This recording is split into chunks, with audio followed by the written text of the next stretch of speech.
तो उत्तर प्रदेश में 9 सीटों पर उपचुनाव है, कल वोटिंग होगी, लेकिन उसके पहले समाजवादी पार्टी ने इलेक्शन कमीशन का दरवाजा खटखटाया है।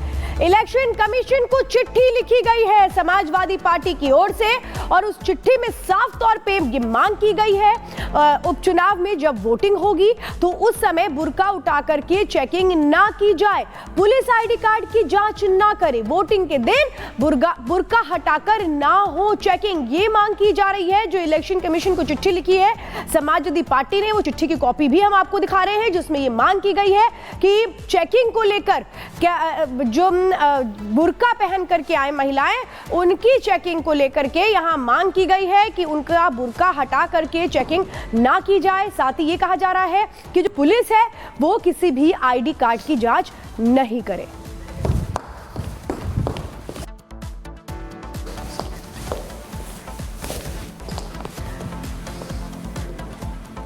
तो क्या पार्टी के नेता तय करेंगे कि वोटिंग कैसे करवाई जाए, वोटिंग के नियम क्या नेता बनाएंगे? ऐसा इसलिए क्योंकि बीजेपी ने यही आरोप समाजवादी पार्टी पर लगाए हैं, क्योंकि समाजवादी पार्टी ने इलेक्शन कमीशन को चिट्ठी लिखी है और चिट्ठी लिखकर वोटिंग के वक्त बुर्का पहनने वाली महिलाओं का बुर्का उठाकर न चेक करने की अपील की है। और कुछ कहा जा रहा है उनकी ओर से, दिखाते इस रिपोर्ट के जरिए।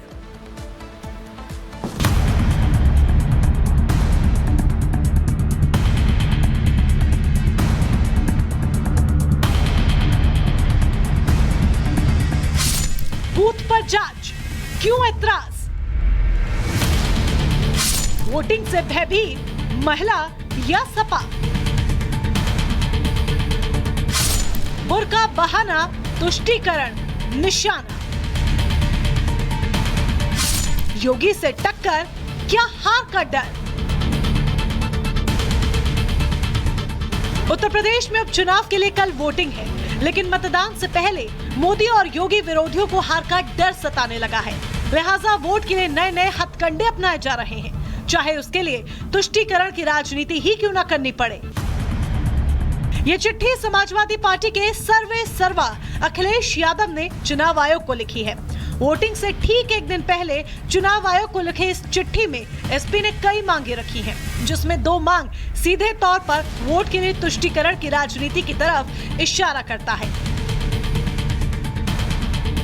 समाजवादी पार्टी ने चुनाव आयोग से मांग की है कि वोटिंग के दौरान पुलिस के पास वोटर का पहचान पत्र जांच करने का अधिकार ना हो, साथ ही पहचान करने के लिए मुस्लिम महिलाओं को बुर्का उठाने के लिए ना कहा जाए। ऐसे में मुस्लिम महिलाएं डर जाती हैं और मतदान नहीं कर पाती।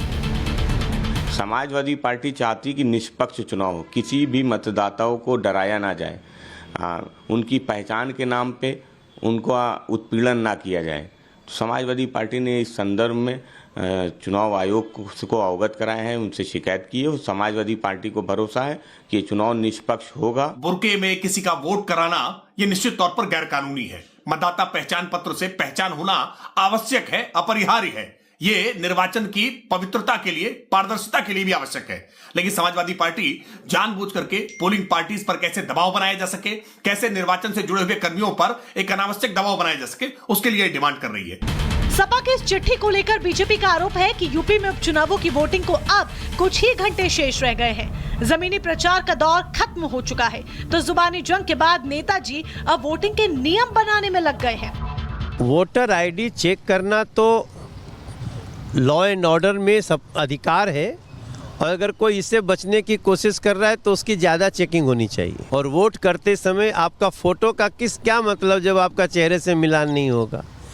इस तरह की जो हमारी महिला मुस्लिम बहनों को जो पर्दा प्रथा में डालना चाहते हैं, वो समाज के दुश्मन हैं, उनके ऊपर कार्रवाई होनी चाहिए। वो पूरी तरह से दिग्भ्रमित हैं। संवैधानिक संस्थाओं पर इस प्रकार के प्रश्नवाचक चिन्ह लगाना उनका पुराना सगल रहा है। हम सब नियम कानून से चलेंगे, जो निर्वाचन आयोग के नियम हैं उसी नियमों के तहत मतदान में हम लोग भागीदार हिस्सेदार बनेंगे। एनडीए के कार्यकर्ताओं से कहूंगा, जो पोलिंग एजेंट होते हैं, धर्म के नाम पर वोट जिहाद ना करें। बुर्का पहन करके, बुर्का खुलवा करके देखें। अगर बुर्का खोलने का कोई विरोध करे तो उसका डट के विरोध करे, क्योंकि कानूनन ये सही है कि बुर्का उठा करके उनका चेहरा देखें। बहरहाल अब कुछ घंटों का ही समय बचा है जब जनता के जनादेश में कौन सेफ और कौन अनसेफ होगा ये ईवीएम में कैद हो जाएगा। लेकिन सियासत के इस अखाड़े में कौन किस पर भारी पड़ेगा ये तो 23 नवंबर को ही पता चलेगा। Bureau report, Republic Bharat.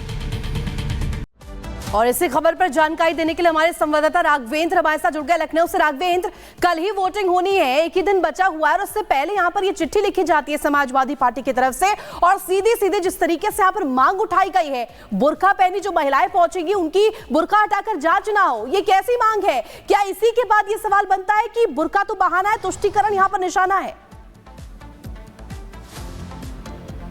देखिए, मैंने अभी समाजवादी पार्टी के नेता से बात की है तो ये पता चला कि कहीं न कहीं उनको रामपुर और आजमगढ़ की डर सता रही है। पता चला कि ये रामपुर कहीं मॉडल न चल जाए इस चुनाव में।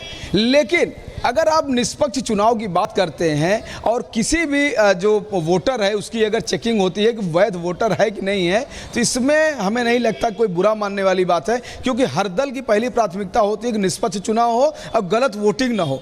ऐसे में अगर किसी वहाँ पे जो भी पोलिंग बूथ पे कर्मचारी मौजूद हैं, महिला पुलिसकर्मी मौजूद हैं, अगर बुरके से और आधार कार्ड और वोटर लिस्ट के अगर मिलान करते हैं तो उसमें बुराई नहीं होनी चाहिए। लेकिन समाजवादी पार्टी का डर कुछ और है। वो आरोप प्रत्यारोप लगा रहे थे कि बीजेपी आरएसएस की जो सरकार है वो गैर घोर विरोधी है मुस्लिम की। वो कह रहे हैं कि डीएम और एसपी चुनाव लड़ रहे हैं, तो तमाम तरह की बातें। अभी इसी लोकसभा चुनाव में समाजवादी पार्टी सबसे बड़ा दल बन के उभरा जब उसके 37 सांसद जीत के आए। उसके बाद भी अखिलेश यादव ने आरोप लगाया था कि 16 सांसद हमारे और जीत सकते थे अगर पुलिस और प्रशासन साथ देता। तो आरोप प्रत्यारोप तो कभी रुकने वाले नहीं है। लेकिन इस बीच जो समाजवादी पार्टी का डर है वो दिख रहा है कि कहीं रामपुर और आजमगढ़ का मॉडल न आ जाए जिसमें भारतीय जनता पार्टी ने जीत हासिल कर ली तो सपा का कहना था कि अरे भैया गुंडई पे लोग जीत लिए। लेकिन जनता तय करती है, लोकतंत्र है, वोटिंग होनी है, वोट के अधिकार से ही प्रत्याशी का चयन होता है। चिट्ठी लिखी गई है वोटिंग से ठीक एक दिन पहले, अब ये देखना होगा इस पर चुनाव आयोग क्या करता है। फिलहाल जानकारी देने के लिए बहुत बहुत धन्यवाद। तो आपको बता दें, समाजवादी पार्टी के जो प्रवक्ता हैं अमीक जामेई, वो ये कह रहे हैं कि महिलाओं से चेकिंग के दौरान जब वोटिंग होती है, महिलाओं से चेकिंग होती है तो अभद्रता की जाती है। वो सीधा सीधा आरोप लगा रहे हैं। वो कह रहे हैं कि महिलाएं या महिला कर्मचारी या वो लोग जो पोलिंग सेंटर में हो वो सिर्फ महिलाएं हो जो चेकिंग करें। क्या कह रहे हैं सुनिए। आपने बुर्का से संबंधित एक पत्र चुनाव आयोग को लिखा है, आखिर क्या दिक्कतें निकल के आ रही हैं? देखिए, बीजेपी आरएसएस जो सबके विश्वास की बात करती है, घोर मुस्लिम विरोधी पार्टी है। और इलेक्शन कमीशन को पत्र लिखने की जरूरत इसलिए पड़ी है क्योंकि सभी चुनाव में हम देख रहे हैं कि जहां पे सपा के बेस्टियंस हैं, चाहे वो अन्य पिछड़ा वर्ग के वोट हों, चाहे वो मुस्लिम समाज के वोट हों, इन वोटों को डाला ना जाए और महिलाओं को पुरुष बल के लोग ज़बरदस्ती उनका निकाब खोल के उनको चेक करना, उनके आईडी कार्ड में कुछ भी ज़ेर ज़बर हो जाए वहाँ पे लाठीचार्ज के प्रोग्राम्स करना, जिसको माननीय मुख्यमंत्री जी रामपुर मॉडल बोलते हैं। रामपुर मॉडल नहीं है, वो उत्तर प्रदेश पुलिस मॉडल है, क्योंकि मुख्यमंत्री की जो पूरी शाख है वो दांव पर है।